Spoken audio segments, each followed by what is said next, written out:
goes back to what we used to say. Information is just coming at us so quick Dude. that the media that we consume has to come at us so quick, and it's like it doesn't make sense. Like I feel like storytelling in just American film alone is like disappearing For sure. because it's just about how much information and color and gloss, like he's saying, Yeah. can I put out there in order for someone just to buy it? And that's why Everything is created just on the idea of consumerism. For sure. Hence why the utopian idea, I mean, it sounds dope because it's like, at what point do you say enough is enough in terms of spending? You know, like Dude. everything's about spending. This whole fucking movie, I feel like the rollout was about spending. Yeah. What are they doing with this next film, man? Like, I'm not seeing product out yet, but it's probably gonna come rather quickly. You know what I'm saying? Like, No, I don't know, it's that's a good crazy. point. And I think as a writer and director, my work is more on, and this is why I appreciate the independent film world, is because we're doing a lot of work to create actual narratives. And I think the more popular we become, the better we have a chance of surviving in studios and surviving in the theaters. But you, like we talked about last week, we have so many conglomerates controlling everything that it's more about how do we place money into everything. Yo, I know the bro. Our system is called capitalism. You feel me? It's run on money. Like It's run that's the on thing people don't money. understand. You feel me? Then they're like, well, what do you want? Socialism or communism? Right. But it's like, yo, man, that whole utopian idea I was telling you, that essentially is communism. You feel me? But is, it's like, but it works. yeah, And that's the thing. It's like, but that's a hard part. Like we want it to work, but there's always gonna be like people on top. and that's where your story comes from, right there. What you just said. It's always somebody who wants to be on top, and that's how you make a compelling. side. Yeah, dude. That's how you make a compelling story. No, dead ass. Yeah. Like 5 years from now, you're gonna be like, oh, I gave JB that story. I mean, I'm gonna call you and have you help me out, but it's like that's the stuff that people need to be watching. No, and it's just like at some point we have to begin to restructure the stuff that is supposed to be working or is set in stone. Film is not supposed to be what it is today. I love The Rock, but the work that he's doing isn't meaning making work. I was in this American cultures class, and we did from harems to terrorists, and we saw the evolution of Muslims within the Hollywood industry and how they went from like these praised kings and people who owned harems of all these beautiful women and its money to actually people that are a threat against America. And one of the things that we kind of reference is how do we create meaning making work? And I think as a writer director, and I think actors should be constantly trying to make meaning making work. You have to make work that means something to somebody, that changes someone's life. Like all this other shit, who cares? Escapism, that doesn't matter at the end of the day if I can't escape and actually feel like I've been changed after coming out of a movie. That's really what got me inspired to start writing, is that I want people to leave and be like, damn, maybe I do need to rethink some shit in life. Yeah.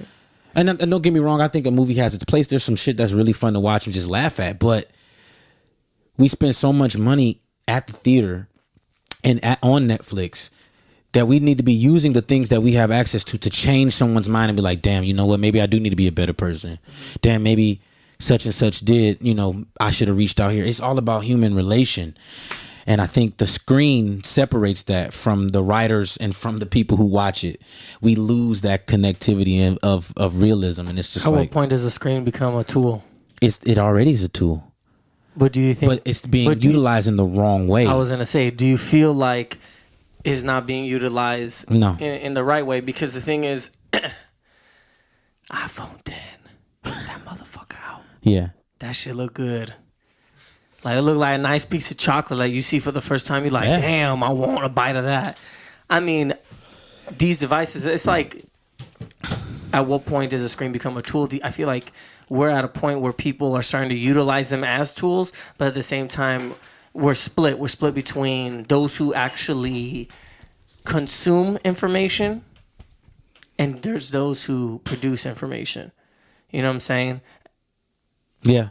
So like, there's gonna be a lot. No, I totally get that. There's gonna be a lot of individuals who are just consuming, and they're not contributing anything to it. And I think that's what we're in right now. Is that there's more people consuming it, so therefore they need less people actually producing stuff, because at the end of the day, they only need to feed it's dying. the most. It's dying.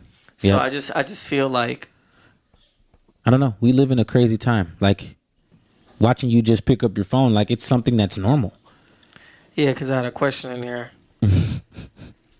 I just feel like everyone's interconnected with their devices, but at the same time, It's actually dividing where we us. split where It's actually dividing us. I feel like it's dividing us. I also feel like media consumes our thoughts. For sure. I feel like too many people, and it's like you said, how can people get to this level of conversation? Yeah. How can people actually get here when the media that's actually put out there is not anything positive, anything to actually grow from? You know, it's not like seeds in the dirt ready to sprout some thoughts. I don't know. I think I think media just consumes our thoughts and breaks our thoughts and eliminates our train of thought.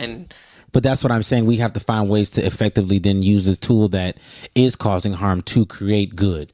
Like the fact that we do spend so much time on Netflix. Why aren't we seeing more awesome shit on Netflix that actually makes you think? Garbage. You know, that's what I'm saying. It's just too much. Like they're becoming the companies they sought to change. Right.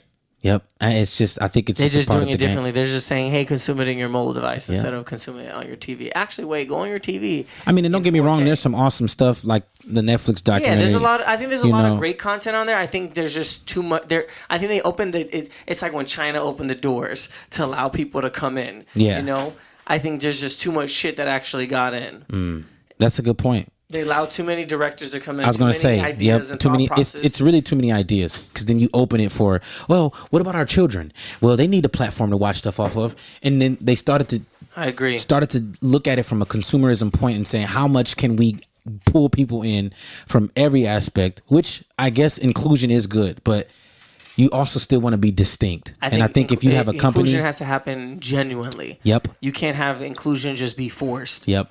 I need to just hire this person because it fits a quota. It fits into the mix. We need to screen all children's stuff because it meets the quota of making sure people, don't get me wrong, kids do need a platform to watch their stuff, but like think about how much different Netflix could have been. On YouTube and consume all that information, and then they can graduate to like other things. Think about how different Netflix could be if it was tailored to like an actual storytelling machine.